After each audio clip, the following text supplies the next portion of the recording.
Agora sim, a gente volta a falar daquele caso de um casal que foi condenado pelo TJ a pagar uma indenização por danos morais em favor de um menor, por ter devolvido essa criança ao abrigo onde ele foi adotado. Mônica Hermílio está aqui comigo agora para falar dessa situação. Mônica, explica para a gente como tudo isso aconteceu, por favor. Pois é, Bia, a criança já estava com o casal desde 2023, inclusive frequentando escola particular, tendo uma rotina, de acordo com a justiça, né? A criança e o casal se davam bem, tinham uma relação afetuosa, de muito respeito, e sempre que o casal, né, passava pelas entrevistas com a assistência social, não demonstrava que tinha algum problema com a criança. Tanto é que quando a criança foi devolvida, Bia, ela ainda fugiu do abrigo para onde ela voltou, para tentar ir na casa onde ela morou, né, com esses pais adotivos, para tentar fazer com que eles mudassem de ideia e recebessem ele de volta. O que não foi possível, eles realmente não quiseram, e desde 2023 até agora, né, resolveram simplesmente devolver a criança. A gente vai ouvir agora o que disse a promotora de justiça Viviane Farias a respeito desse caso. Vamos ouvi-la. A 6ª Promotoria de Justiça de Arapiraca, ela ingressou com uma ação de indenização por danos morais em favor de um casal que teria adotado uma criança e, após passado alguns meses, eles devolveram a criança à unidade de acolhimento.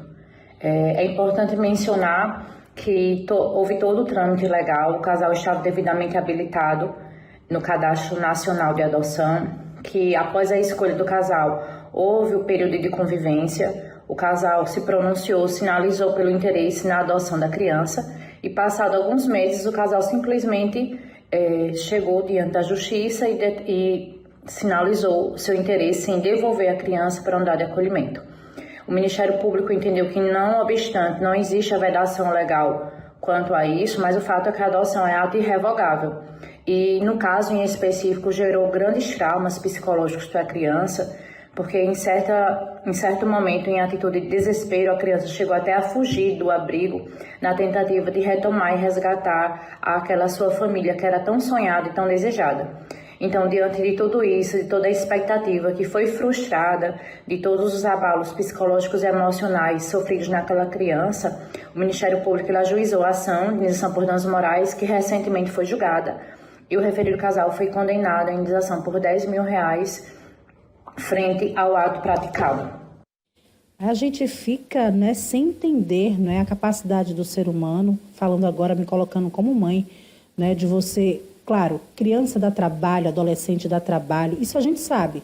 Quando se adota, você também é orientado, você sabe que você vai ter trabalho durante a vida, né? O que não justifica uma criança ser devolvida. A gente não devolve um pet, né? Para as mães de pet que estão assistindo a gente agora, a gente não devolve um pet, quanto mais uma criança. Agora, para a gente entender sobre as responsabilidades de quem adota e de quem pensa, cogita em devolver essa criança depois de um período tão longo de adoção como foi esse, dessa criança, desse menor, que desde 2023 que ele convive com essa família, para a gente entender as responsabilidades que é adotar uma criança.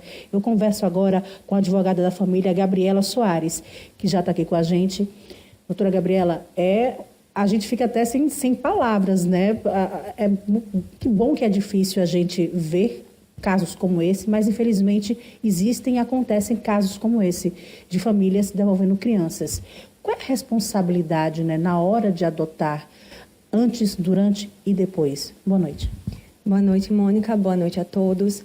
É preciso primeiro entender que o processo de adoção ele não surge assim do nada, né? Primeiro a família ela passa por um procedimento, ela faz um cadastro, né? É um cadastro nacional em que ela se habilita para um processo de adoção. Então ela passa por um treinamento com assistente social, com o Ministério Público, para depois vir uma primeira sentença, que é a sentença que torna essa família apta à adoção.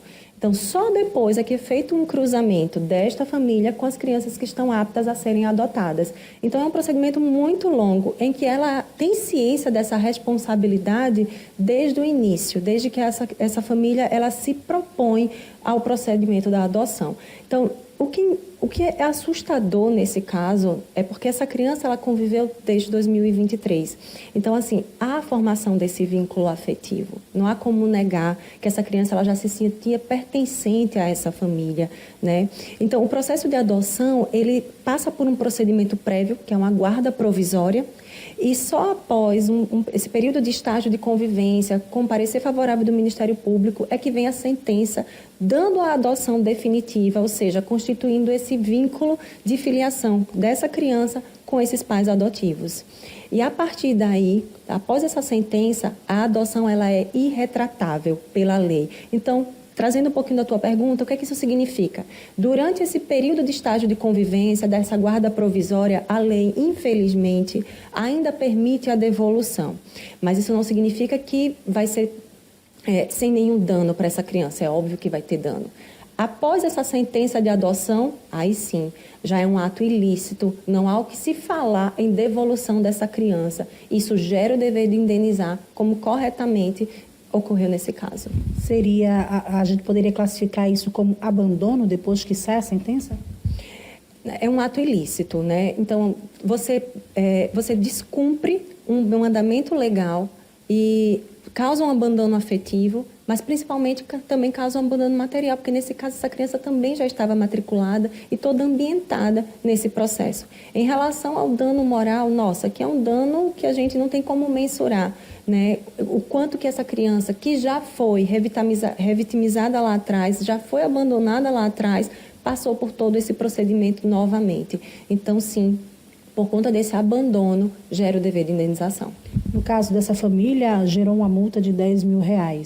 Existem outras penalidades para esse tipo de conduta, né? O que é que diz a lei nesse caso?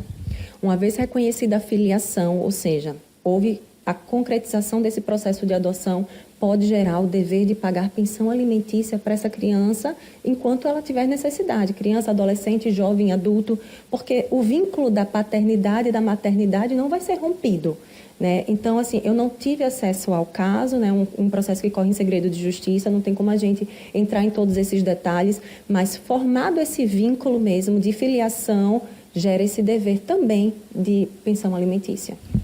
No caso, no geral, é colocar realmente o afeto à frente, né? Antes de tomar uma decisão como essa.